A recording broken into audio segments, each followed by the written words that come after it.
Beijing, ancient capital, modern metropolis, the home of emperors and the heart of a great cultural tradition. Beijing, old and sedate, young and dynamic, a modern open city on the fast track to reinventing itself. Beijing, where two worlds mingle. Being Beijing is experiencing the life, seeing the sights, sampling the culture. That's being Beijing.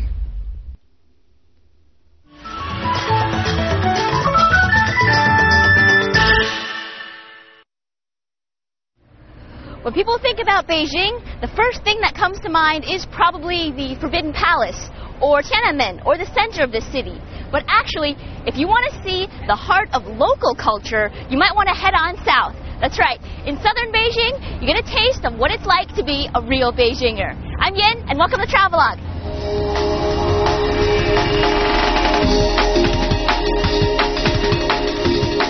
Southern Beijing is perhaps one of the best places to take a stroll.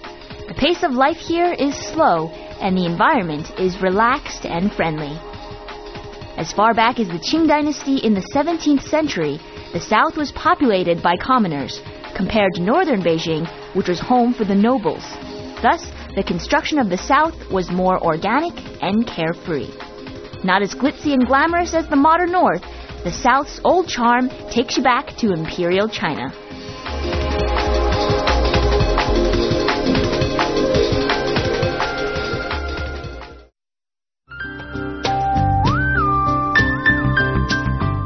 We start our adventure in the Beijing suburbs, 15 kilometers southwest of Tiananmen at Lugo Bridge.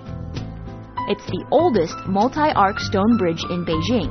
Constructed in 1189, it's often known as the Marco Polo Bridge, as it was praised by the Venetian traveler Marco Polo during his visit to China in the 13th century.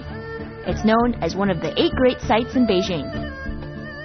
Lining the bridge are posts carved with figures of lions. These beasts are a symbol of power and are believed to offer protection from evil spirits. The people of Beijing say the lions of the Lugo Bridge are too numerous to count, and there are small ones hidden in the big ones. They are all carved in different sizes and positions.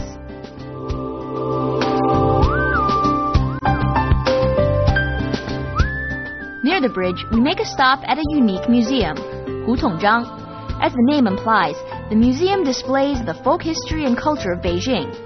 Hutongs are the narrow streets and alleys of old Beijing, and Zhang is the surname of the man who collects and makes all the items here. Most eye-catching is the 100-meter Beijing street model. It took Mr. Zhang 10 years to make it by hand. The street shows the old stores of the past and the way people lived. All of this just for 10 yuan admission. Since the old days, southern Beijing has been a place filled with activity and bustling with local culture. And particularly, people would head to the temples to ask for blessing. And during those occasions, these temple fairs would be held because it drew businessmen and locals along with salespeople to bring their goods, their snacks, their crafts, all these different things to the temple fairs. These crafts can still be found today.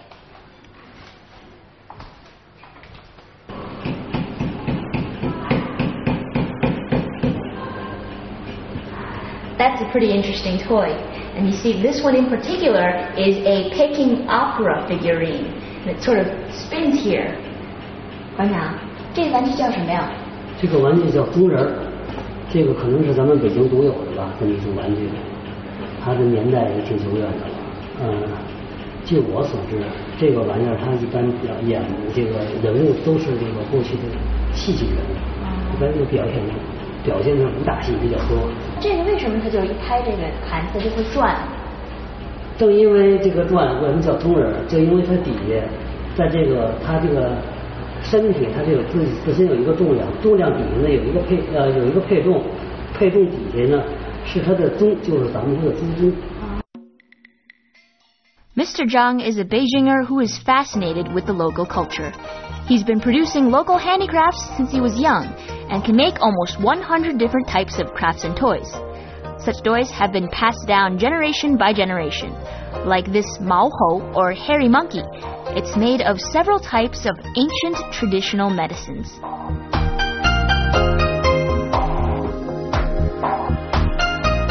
The zongre he's making now is basic and simple, made out of paper and a few household items. But the ones he displays take much more time and are painted carefully to depict opera characters' elaborate costumes and face paint.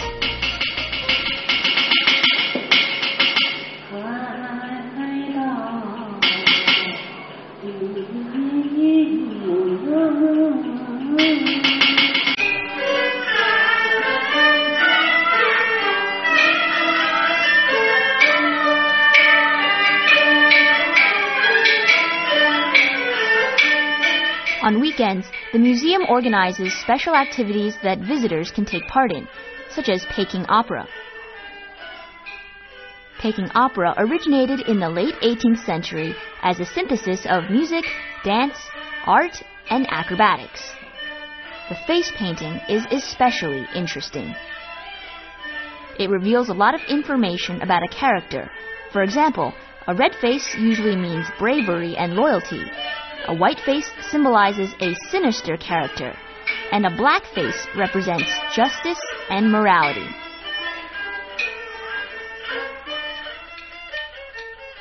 In ancient times, Peking opera was performed mostly in the open air, in tea houses, or in temple courtyards.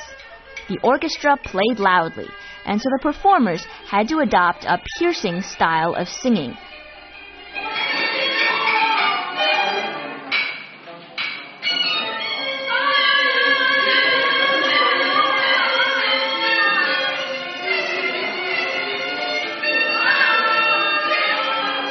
Performances are divided into civil pieces, which are characterized by singing, and martial pieces, characterized by stunts. This activity is called a 票友会, and the audience members can take part in the face makeup or just sing along.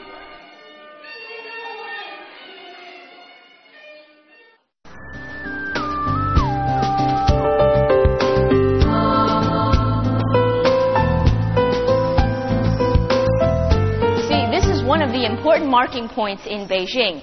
Now, back in the old days, there were two paths to enter into Beijing. One was through the east by water, and the other was through the Lugo Bridge, which is back there. And once beyond this point, it's into the city. Welcome to Beijing.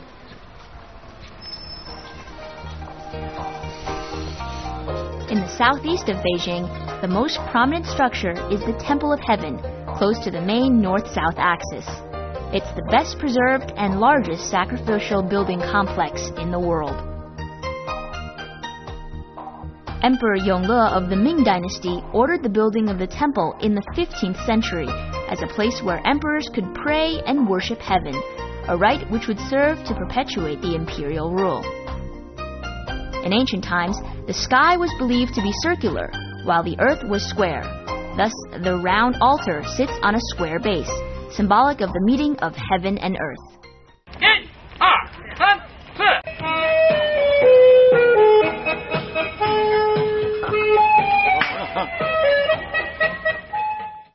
Formerly an imperial complex forbidden to the public, today the Temple of Heaven lies in a park and is open to all those who wish to come.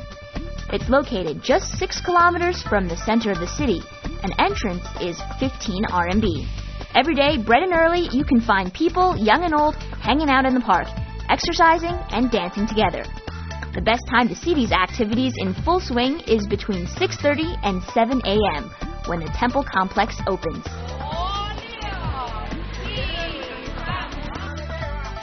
Take a close look, and you'll find Olympic champions in the most unexpected events.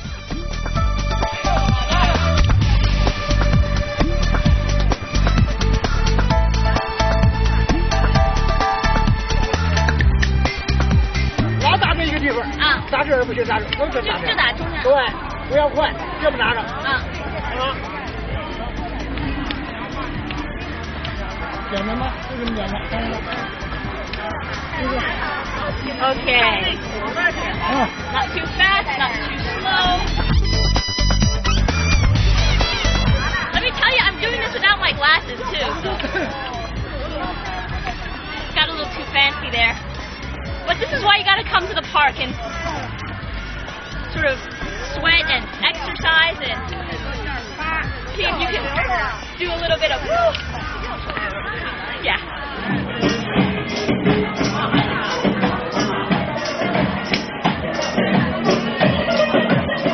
The lives of Beijing people have always been rich. It doesn't matter what time of year it is, they will sing, dance, and just enjoy life.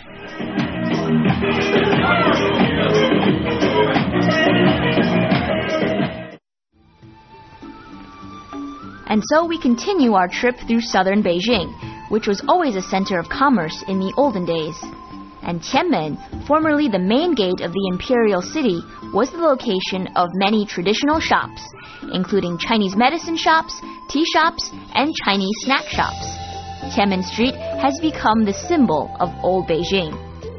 It's located just south of Tiananmen and can be reached by bus or subway. If you want to see some old Beijing in the Tianmen area, head to Liulichang. One of the most famous shops here is the China Bookstore, the largest old bookstore in China. It was established in 1952 and specializes in collecting ancient books and piles of foreign language books on Chinese culture. At the same time, here you can find all sorts of book-related services. For those who are fans of arts and antiques, get ready to shop. And for those who aren't planning to spend any money, it's worth coming out anyway to this free museum of Chinese culture. During the Ming and Qing dynasties, this 800-meter street was the artistic center of Beijing, where artists and scholars would comprise their pieces and purchase books. When Emperor Qianlong decided to revise the complete library of the 4 branches of literature, he needed scholars for the project, and Liulichang became a center of research. For hundreds of years, Liulichang has possessed an air of artistry and culture, and that's even back in the old days when people from all over China would head over here to gather the books and resources needed in order to take the imperial examination. Now, the people who also failed the examination would sell their books here along the street in this area. And today we can find the sales of paintbrushes and scrolls and ink tablets all here. Liulichang literally means glazed tile factory, from the kilns that once stood here producing the ceramics used to build the imperial palace. Later on, the kilns were removed, but then the area had attracted printers, booksellers, vendors of paint, paper, inkstones, and so on. Nowadays, many people purchase stationery here, not so much for practical use, but rather as memorabilia or keepsakes. A simple inkstone may cost thousands of RMB, but who knows, perhaps in the future, it'll be worth double that amount.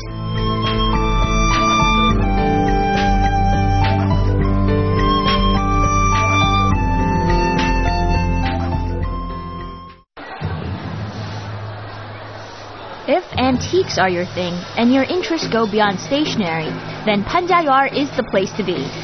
Panjiayuan Market is a haven for bargain hunters who want to collect arts and crafts. Secondhand goods, jewelry, antique locks, Ming pottery, communist memorabilia, the more than 3,000 booths make the market more like a celebration than a shopping area. Formerly open just on weekends, now business is 7 days a week. However, Saturdays and Sundays are still the best days to go. And don't forget to bargain for everything. Some people say offer as little as 10 to 25% of what the sellers propose and slowly work your way up. But it's really hard to gauge exactly how much things are worth. So just go according to how much it's worth to you.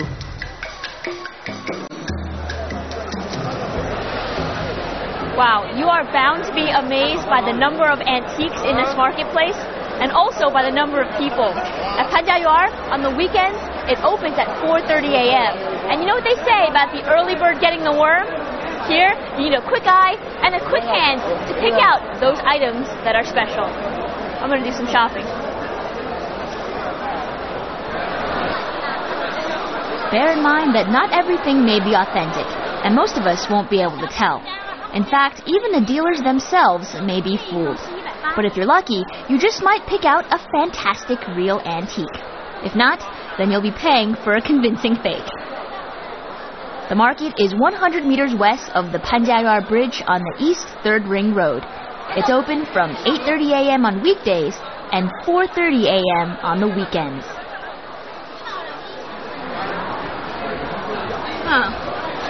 Wow, you find all sorts of different antiques here, like this box. It's in the shape sort of an arc up here, and that's because this was actually used as a pillow. That's right. And they had a lock here so that you could put your most prized possession right under your ear. No one could take it away. I'm not sure if it's comfortable though.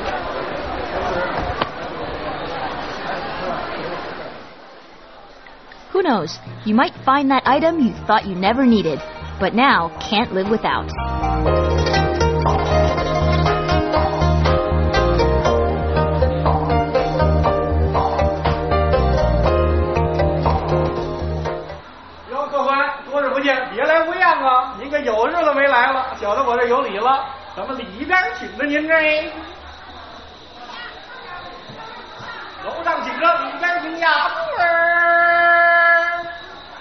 Antique markets may be where you spend your leisure time, but what did ordinary Beijingers do? Well, they headed to the tea house. Tea constitutes an important part of the long-standing Chinese culture, and tea houses were once scattered far and wide across China. The environment there was cozy, relaxing, and informal. In total, there were 6 types of basic tea houses. The most simple was the outdoors tea house, where passerbys could rest and drink a hearty bowl of tea. Next were the book tea houses, where people could listen to tales told over a series of days. The third type of tea house were music tea houses, with informal musical performances. Fourth were the tea houses that provided tea, alcohol, and some simple dishes. Fifth were the type where craftsmen and artisans could gather to discuss business. And finally were the type of tea houses that were most encompassing. Tea houses in a courtyard, providing meals and performances, which were mostly for the elite. No matter what category they fell in, tea houses were never places to sit down politely and sip tea. Instead, it was an exciting, loud place everyone went to. Founded in 1988, Laoshe's Tea House was named after Mr. Laoshe, a famous writer. In fact, Tea House was the title of his most famous play. Laoshe's Tea House in Tianmen recreates the typical atmosphere of an old Beijing tea house. For Beijingers, the ultimate place to relax is without a doubt a good tea house. Here they can chat with friends, they can watch some local performances, and just chill. And that's exactly why I'm here today. So, get ready for the show.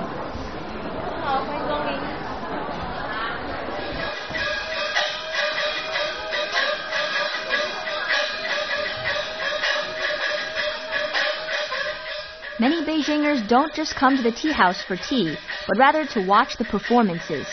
And here at Laoshe's Tea House, every night at 7:50 p.m., for almost 2 hours, you can watch folk arts and drama performances while enjoying some famous tea, palace snacks, and a traditional Beijing environment.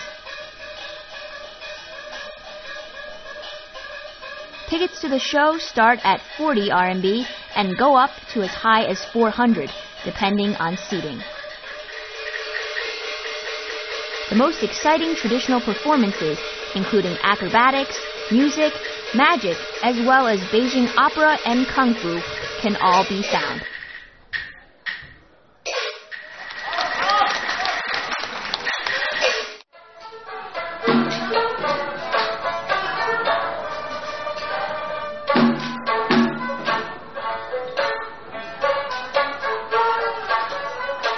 Of all the acts here, I find this one most eccentric.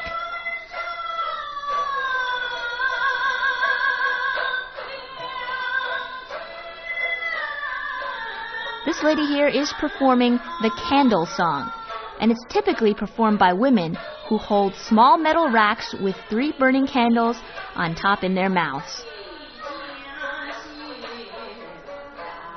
It takes a lot of skill to be able to sing and speak the opera clearly at the same time. And the songs they usually sing are for commoners, so the content is usually extremely hilarious.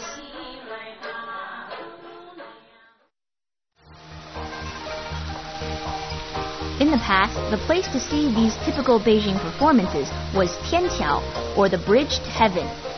It once used to span the famous Dragon Beard Ditch. Ming and Qing emperors had to cross it on their way to the Temple of Heaven, thus giving the bridge its name. The bridge, from which this area takes its name, is long gone. Afterwards, it became a gathering place for artists to tell stories, juggle, and perform traditional opera. Today, these people aren't here anymore, but in honor of their performance, a sculpture has been created devoted to the Tianqiao 8 people who created a sensation with their extraordinary stunts, strange appearance, and bizarre talents.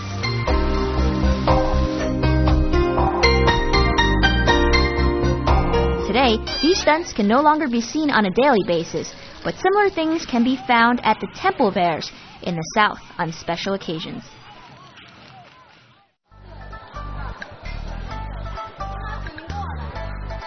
You haven't been to Beijing until you've tried Peking duck. And Quanjude is where you get the most authentic duck.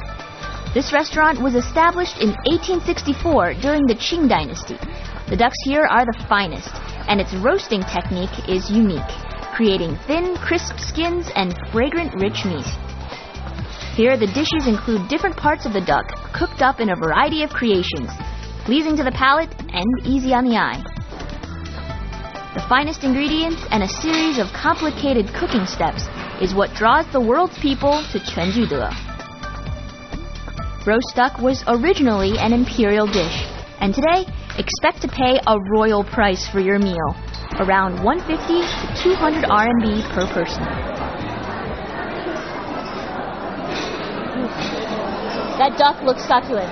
Actually, if you come to Beijing, the most important thing to do for your taste buds is come to Quanjude to try the Peking roast duck. And now, this place is like an institution. It's been around for over 140 years and is sort of like the signature restaurant here in the city.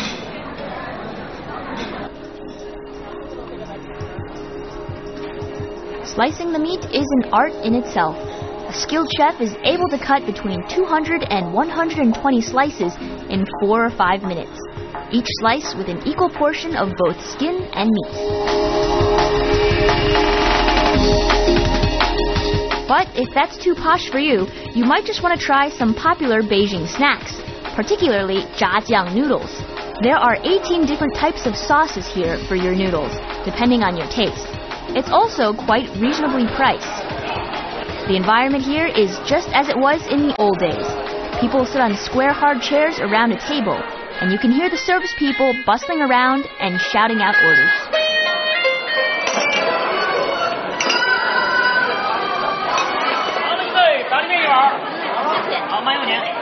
That is a big hearty bowl of noodles. You see, the Beijing fried sauce noodle has a unique and special flavor in here. And at this little restaurant, there's a collection of different types of local Beijing snacks. Here you can enjoy delicious foods and the environment, and also taste Beijing.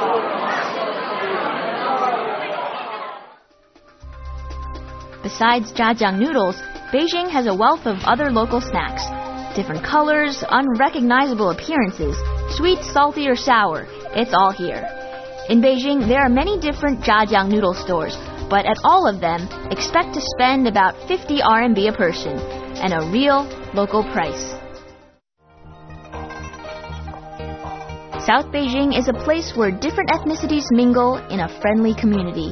China's Muslims, the Hui minority, are largely located on Ox Street. Here you can find mosques, Muslim restaurants, and people living together in peace and understanding.